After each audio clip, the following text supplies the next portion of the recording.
President Trump will make a deal he is willing, and the terms of the deal are known to them. If Iran is not willing, then the United States War Department will continue with even more intensity. The U.S. Navy's 7th Fleet has just completed a massive, high-stakes mine clearance operation in the main shipping channel of the Strait of Hormuz.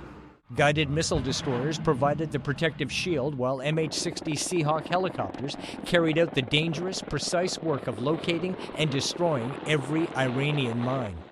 The once lethal corridor is now officially declared safe, allowing global oil traffic to resume without fear. The mission started when intelligence confirmed that Iranian forces had quietly deployed dozens of advanced mines across the deepest and busiest parts of the strait. These weren't simple contact mines. They included smart acoustic and magnetic types that could target large tankers from a distance.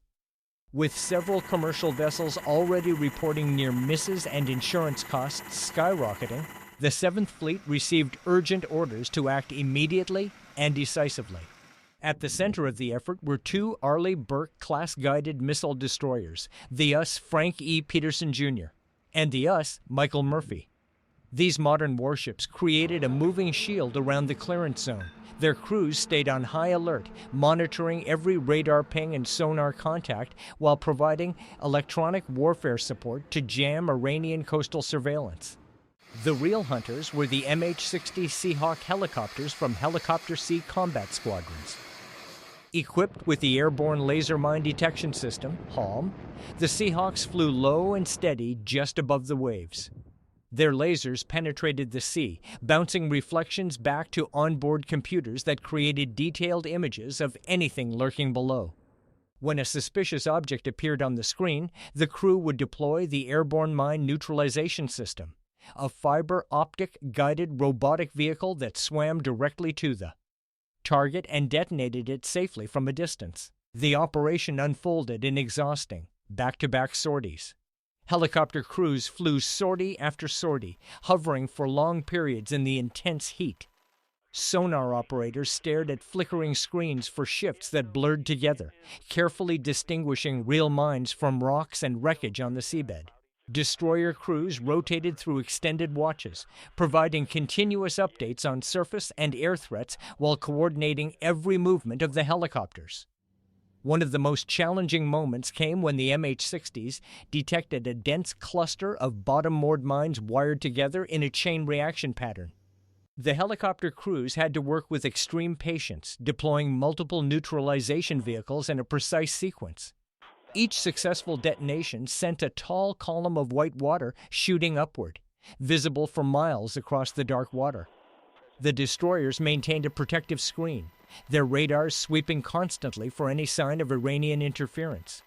When a small group of Iranian fast attack boats attempted to move toward the clearance area, the US Michael Murphy responded swiftly. The destroyer illuminated the boats with powerful searchlights and fired several warning rounds from its 5-inch gun across their bows. The Iranian vessels turned away immediately, unwilling to test the destroyer's resolve.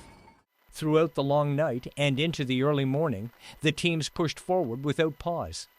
Helicopter pilots fought fatigue while maintaining perfect formation and altitude. Sonar technicians called out contacts with calm precision. Destroyer captains adjusted their ships' positions constantly to provide the best possible protection and support. Every sailor involved understood the stakes. One missed mine could endanger countless lives and cause billions of dollars in economic damage. By mid-morning, the main shipping channel had been swept multiple times using different sensor combinations to ensure nothing was overlooked. Over 50 confirmed mines had been located and safely destroyed. Additional verification sweeps were conducted in shallower areas near the edges of the channel. Only after 3 complete passes with 0 new contacts did the 7th Fleet declare the primary passage fully clear.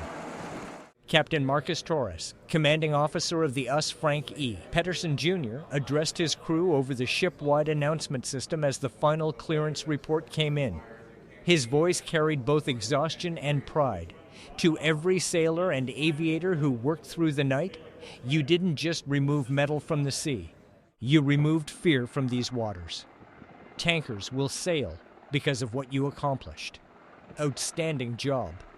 The news spread rapidly through maritime communication networks. Major shipping companies immediately updated their routes and began moving vessels that had been held back for days.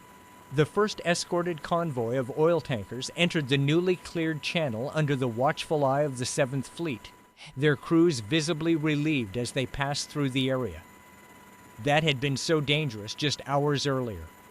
This successful mine clearance operation highlighted the flexibility and power of the modern U.S. Navy. Arleigh Burke destroyers, normally focused on air and missile defense, stepped up to protect a specialized clearance effort. The MH-60 Seahawks proved once again why they remain the Navy's versatile workhorse for mine countermeasures in contested littorals.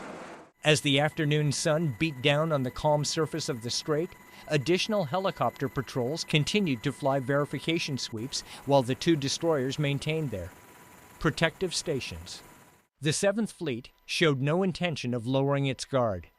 The message to anyone watching was unmistakable.